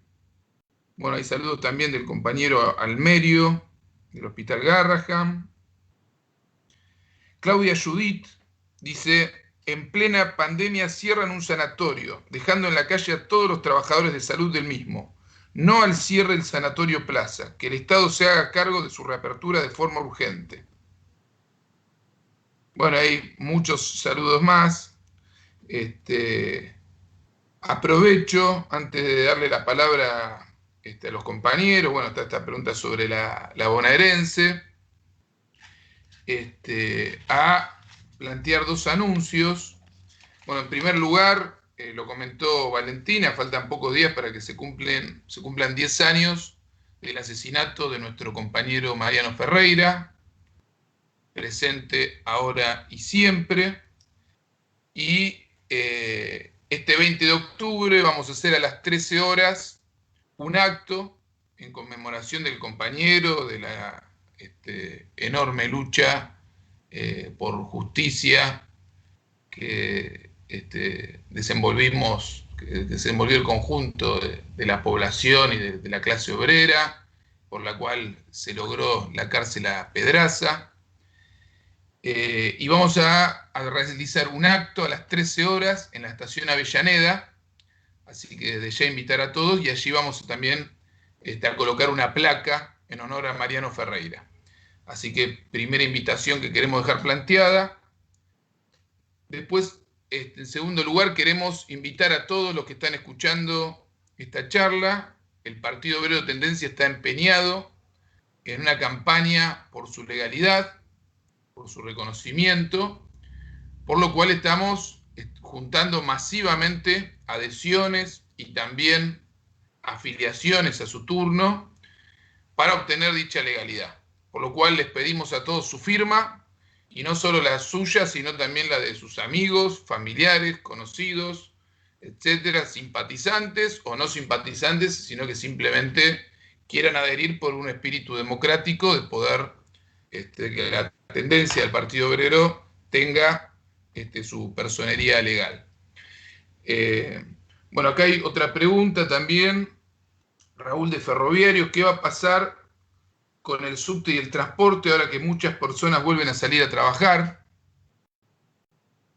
Si les parece, vamos arrancando con estas dos primeras preguntas, y después, bueno, continuamos si hay alguna pregunta más o algún otro comentario que se sume en los comentarios de este Facebook Live.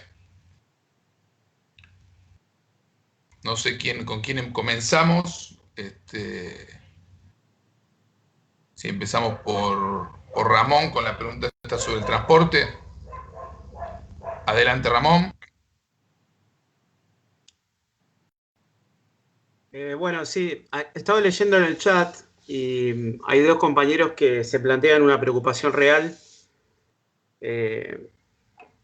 Hay videos circulando de aglomeraciones de gente en nodos centrales del sistema de subterráneo, como en Carlos Pellegrini o en Constitución.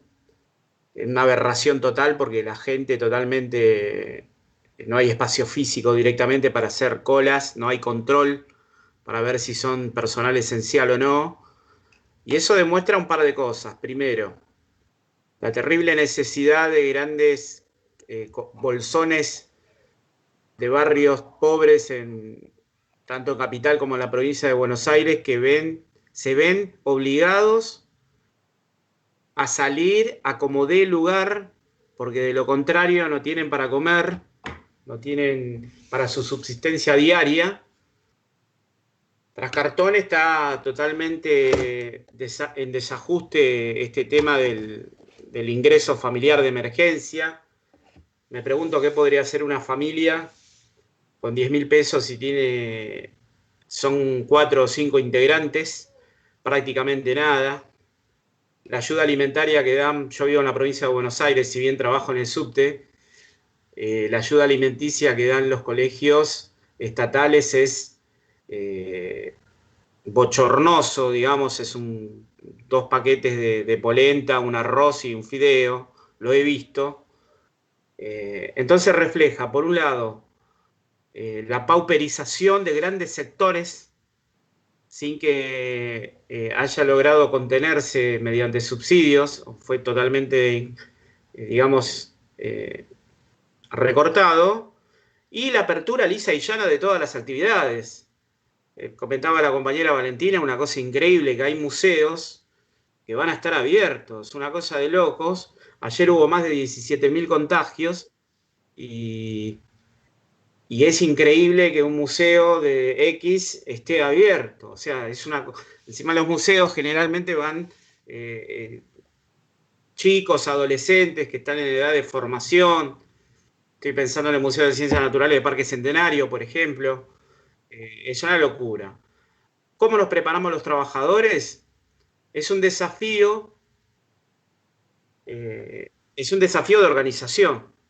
Nosotros nos tenemos que preparar organizándonos, haciendo más asambleas que nunca, reforzando las comisiones de higiene y seguridad, que están jugando, por ejemplo, en el caso del subte, un rol decisivo.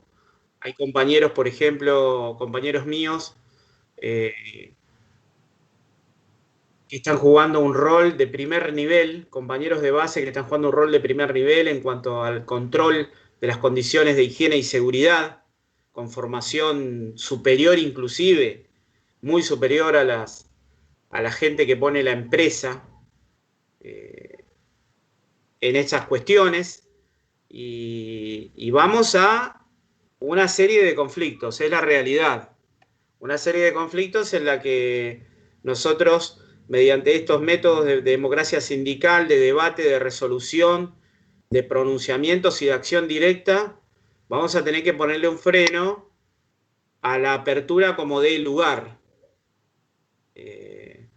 Tenemos una responsabilidad muy grande, con 7 trabajadores fallecidos por COVID y 230 infectados, sin que se hayan realizado testeos masivos, o sea que la cantidad de infectados asintomáticos puede ser mucho mayor. Tenemos una gran responsabilidad. Más temprano que tarde tendremos que demostrar en las luchas del día a día y en nuestra organización, en los plenarios, en los debates y en las votaciones, que estamos a la altura de la circunstancia, porque estamos defendiendo lo más elemental, la vida misma de los trabajadores. Así que bueno, va a ser una etapa de muchos desafíos, pero estamos totalmente confiados de nuestra fortaleza. Somos los que movemos las cosas, somos los que movemos el mundo. La empresa Metrovías tiene un eslogan que dice: movemos Buenos Aires, pero la empresa no mueve nada. Los que mueven Buenos Aires somos nosotros, los trabajadores. Y estamos fortalecidos y dispuestos a dar batalla ante cualquier atropello que quieran imponer. Por ahora nada más.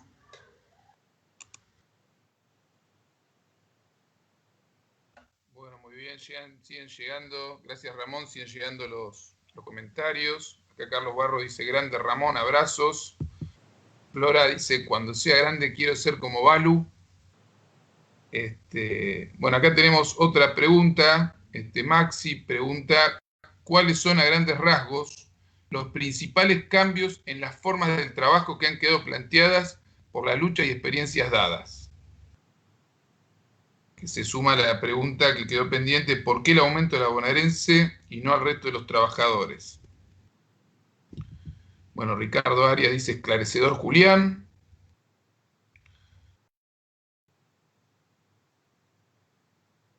Acá hay una denuncia sobre la penalización en Unilever de Estela. Lo que pasa en Unilever de la penalización de los trabajadores que denuncian tener COVID muestra el abandono total de la cuarentena y, sumado al vaciamiento de la salud, marca el nivel de catástrofe al que quieren someter a la clase obrera. Bueno, continuamos. Si les parece, le paso ahora el micrófono entonces a Valentina. Acá hay otra pregunta que viene al caso también, de Diego. Pregunta: un plenario de 500 es muy grande, pero ¿no es pequeña la concurrencia para ser estatales de todo el país? Entonces tenemos esto, el tema de el aumento de la bonaerense, la pregunta sobre la forma del trabajo. Bueno, vaya tomando cada uno la pregunta que, por supuesto, que le parezca, y vamos pasando la pelota. Bueno, adelante, Valentina. Empiezo con lo de 500. Si uno mira el mar de estatales, sí, 500 personas es poco. Pero si vos, después de 4 meses de que la burocracia no dijera ni mu, no convocan, llaman un plenario de un día para el otro, y en menos de 24 horas, teniendo que inscribirse por un formulario online, llegás a tener más de 560 personas discutiendo en un plenario, te habla de un termómetro de la situación. Al ser virtual, permitió que vinieran compañeros de todo el país. El problema no es que fueran pocos o que fueran muchos. El problema es que no tenían mandato. Si ese plenario de 500 y pico de trabajadores, si hubiera ido con una votación que decía volver a los lugares de trabajo, llevar la posición del plenario, refrendarlo en asamblea en cada sector y volver a un plenario a 48 horas con un mandato discutido, ese plenario es una bomba de tiempo. Ese plenario es un organizador de la lucha en todo el país. El problema no tiene que ver con el número, tiene que ver con el método. Si vos te vas de un plenario de 10 personas y esas 10 personas van a hacer asamblea y vuelven a una reunión con mandato, de un mandato de las 10, 20, 30, 40 personas de su sector, empezás a construir un plan de lucha. Ahora, si vos vas a un plenario de casi 600 personas y lo único que discute es lo que la mesa está dispuesta a discutir y no se vota porque la mesa dice que no sabe votar por Zoom, entonces lo que tenés es un plenario que se asfixia. No importa el número en esta ecuación, lo que importa es el método. Tenemos que ir a un plenario de 500, 600 personas que vote volver a los lugares de trabajo, hacer asambleas sin distinción de afiliación y vuelva a un plenario con mandato para organizar el plan de lucha. Ahí es donde el número va a reventar. Si vos tenés un vocero que está con un mandato de los trabajadores a los que representa, no es lo mismo que alguien que está yendo solo a hacer catarsis y a desgastar y hablar de la bronca que tiene. Eso por un lado. ¿Por qué a la bonaerense sí y al resto no? Bueno, es una pregunta que se contesta sola. La bonaerense es la encargada, lo decía Julián, es la encargada de mantenernos en caja. No se van a permitir. Vieron que en un momento decían, los golpistas. No, ¿qué los golpistas? La bonaerense está encargada de Guernica. Está encargada de llevar adelante los desalojos. La bonaerense está encargada de cada lucha que surge en cada fábrica. Cada vez que suspenden o despiden y hay una junta interna, una comisión interna dispuesta a dar una lucha, es la bonaerense la que va a ir a la puerta de esa fábrica. El gobierno no se va a pelear con la bonaerense. Entonces le van a dar el aumento que garantice que la bonaerense lleve adelante la política del gobierno de represión y contención de la bronca en una situación donde la inmensa mayoría, 18 millones de argentinos por debajo de la línea de pobreza. La bonaerense va a tener el aumento que quiera. El problema es cómo hacemos nosotros para tener la fuerza necesaria para ir por el aumento que queremos. ¿Cómo hacemos para organizarnos nosotros? Sin rodear olivos, sin tener las armas, sin ser quienes vayan a reprimir a otros trabajadores, simplemente siendo el motor de la sociedad porque somos los que hacemos que este país funcione con nuestro trabajo en cada lugar en los que estamos. Y perdón, Pablo, pero no me acuerdo, sé que había otra, pero no me acuerdo, pero paso la palabra y que en todo caso la respondan los compañeros.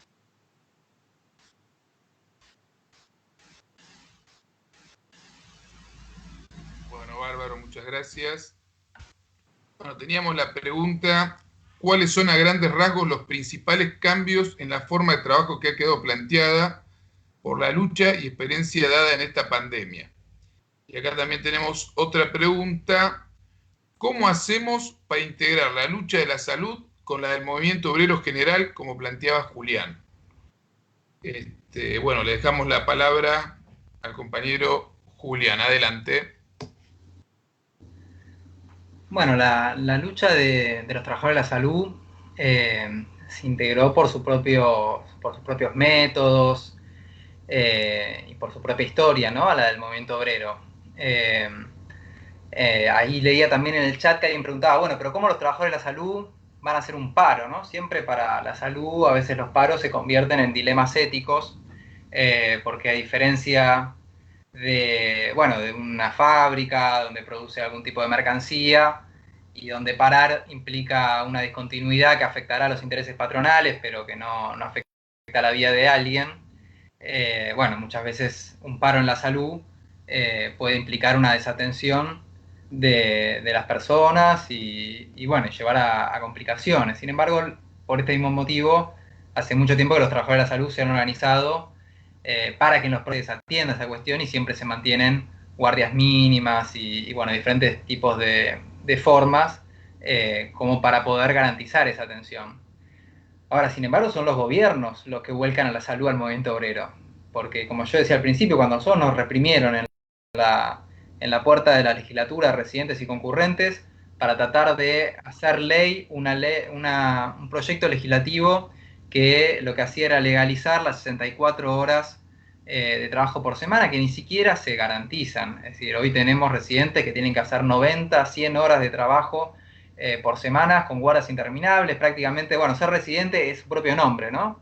Viene de la época feudal, donde en los colegios médicos, los practicantes se integraban a vivir, o sea, en una residencia, a vivir en el hospital. Es eso, vos no salís del hospital, aunque ya estamos en la época moderna, donde uno tiene 8 horas de trabajo, dicen todas las constituciones, y es algo que viene de grandes huelgas. Sin embargo, eso no se ha podido aplicar en todos los sectores de la salud, y el ingreso a la salud es a través de esta tortura, digamos, de las guardias no pagas, extenuantes, cuando las quisieron legalizar, los propios compañeros se organizaron en la asamblea e hicieron un paro mostrando su calidad de trabajadores. Y con una consigna que después también tomó enfermería, que es: sin residentes y concurrentes no hay hospital, o sin enfermero no hay hospital.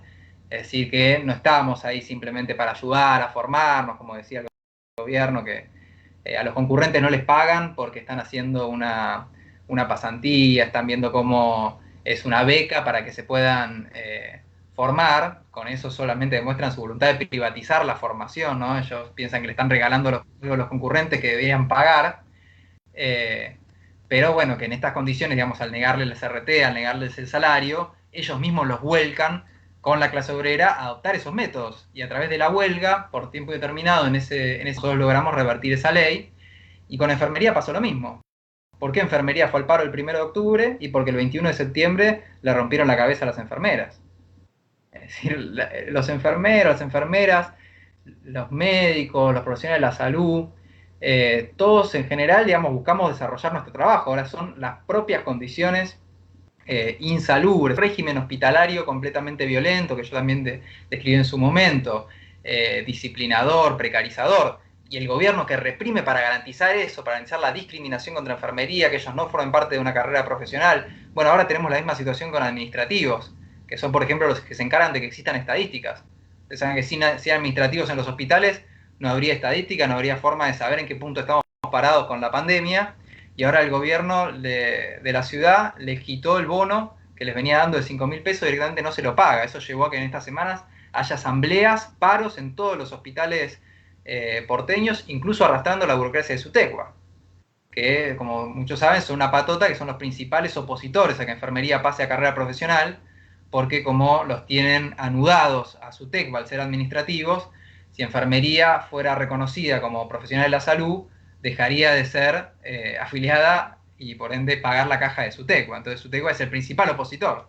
Ahora, a pesar de eso, tuvieron que esta semana parar las oficinas porque los compañeros estaban completamente calientes y no le están pagando el bono. Entonces son estas condiciones de explotación laboral y de represión en última instancia con esa policía que, como decía Balu, bueno, le suben el salario, ya que no le puedan pagar igual de que le paguen una miseria, muestra la degradación de su propio régimen social, ¿no? Que no puede ni sostener a la fuerza encargada para reprimir a la clase explotada y sostener las relaciones, reproducir estas relaciones de explotación.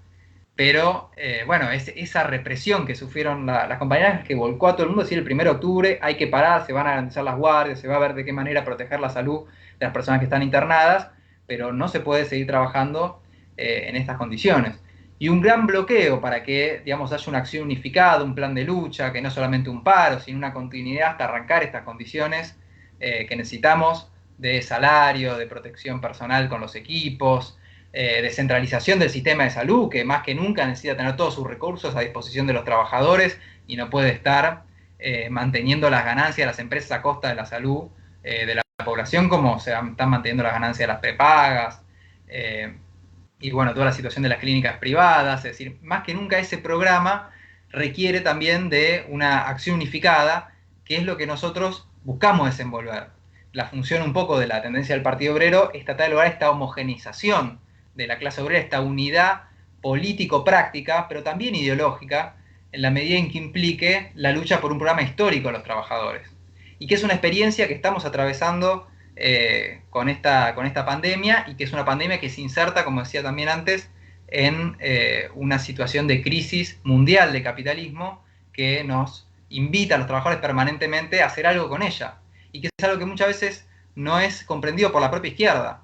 Y tenemos una malversación del Frente Único por parte de otras organizaciones de izquierda que hablan del Frente Único cuando hacen actividades de ellos mismos, que se autoproclaman como los portavoces, como los representantes de una clase obrera que nunca los votó tampoco para eso, ni los acompaña en sus acciones, y que para colmo, como cada partido pretende autoproclamarse más que el otro, terminan haciendo acciones para rivalizar entre ellos, fraccionando aún más la lucha de los trabajadores. Esto nosotros lo vimos en la salud, y es un gran bloqueo para que haya efectivamente, como he planteado, un paro, una huelga, cómo se unifican con todo el movimiento obrero.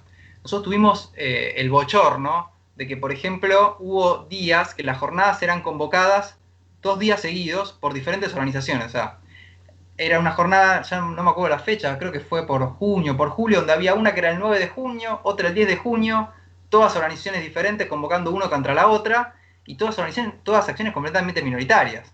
O sea que se buscan autoproclamar una contra la otra, pero ninguna podía reunir a una masa crítica de nada. Con lo cual lo que teníamos era esta política de hacer estallar a la clase obrera en acciones completamente mínimas y que no tienen ningún tipo de impacto y de resolución de los problemas que efectivamente tenemos como trabajadores, en función de tratar de hacer de esa lucha no un instrumento de emancipación de los trabajadores, sino un instrumento para capitalizar en función de intereses creados de grupos que viven a la sombra de los parlamentos, votando quórums, como tenemos en nuestro propio partido, ¿no? Una crisis enorme que trata de ser disimulada, después de haber, estamos hablando del Frente Único, y venimos de la expulsión de militantes, de 1.200 militantes de una organización obrera, al servicio de ¿qué? ¿De qué política? La que se ve ahora del lado que se llama Partido Obrero Oficial, al servicio de una política de votarle a Capitanich la venta de tierras en Chaco, de votar en el Congreso Nacional con las grandes fuerzas capitalistas y hacer estas acciones en el movimiento obrero que confunden, dividen, atomizan, en lugar de poder brindar una orientación realmente histórica que para que la izquierda efectivamente pueda ir a una acción histórica con la clase obrera necesita desprenderse de todas esas cooptaciones, esas miserias que les ofrece el Estado, que es una renta en tal lugar, un presupuesto acá, una banca donde buscamos acomodarte y brindarte tal cantidad de guita o de fama para tratar de sostener una pequeña forma de vivir bajo este sistema que no merece el nombre de izquierda. En parte la tendencia del Partido Obrero es un reagrupamiento de clase para buscar reorientar esa política de la izquierda y que efectivamente la izquierda sea una herramienta de los trabajadores para unificarse como clase y poder ir a un plan de lucha cada vez más fuerte, cada vez más vasto, acciones históricas que permitan efectivamente transformar las condiciones de vida y no, buscar, digamos, simplemente cómo lucrar de esas relaciones que se van manteniendo.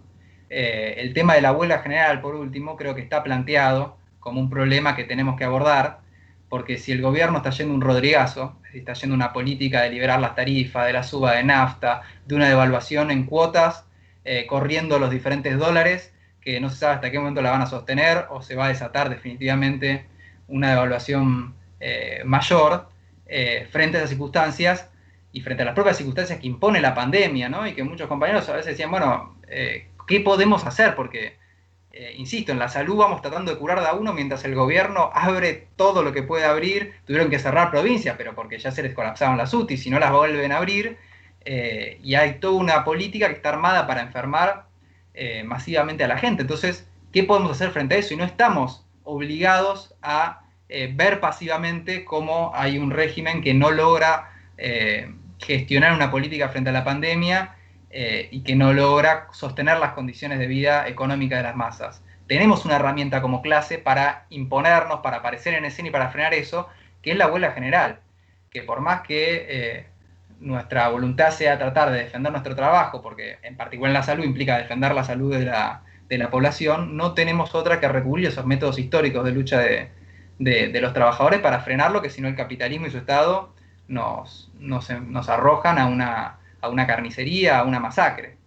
Y por ende este problema de discutir la crisis, discutir que la huelga general es una herramienta que los trabajadores podemos tener en nuestras manos y que los tenemos que organizar para imponérsela a gremios que al revés están muy lejos de esto y están, como decían los compañeros, asegurando todas las paritarias, que se cierren todos los números a la baja previo a esta evaluación para que no terminen de pasar por arriba.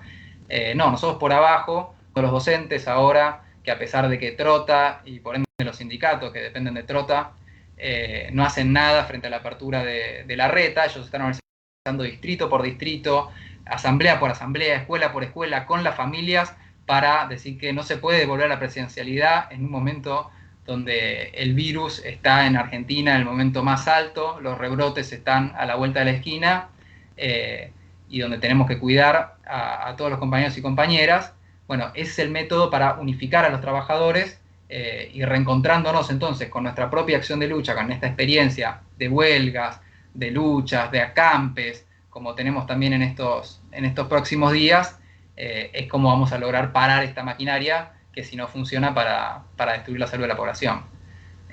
Así que bueno, esta charla me parece que fue un lindo intercambio para ver qué experiencias efectivamente se van dando en los diferentes lugares de trabajo y reconocernos a nosotros mismos que finalmente somos una misma experiencia única, porque tanto en el subte, estatales, docente, la salud, en todos lados, digamos, estamos atravesando estas mismas contradicciones que nos presenta un régimen social y político agotado, y que nos invita a una enérgica lucha por unificar a los trabajadores, que es la única clase social que puede transformar radicalmente las condiciones de vida e imponer otro tipo de relaciones entre los humanos realmente libres, y que realmente se correspondan con nuestras necesidades, con las necesidades del propio medio ambiente, y bueno, con el desenvolvimiento entonces de una vida que efectivamente se pueda vivir y no esta vida de catástrofes, de guerras, de pandemias que nos ofrece este capitalismo. Así que bueno, un abrazo a todos, gracias por participar y nos vemos en la lucha.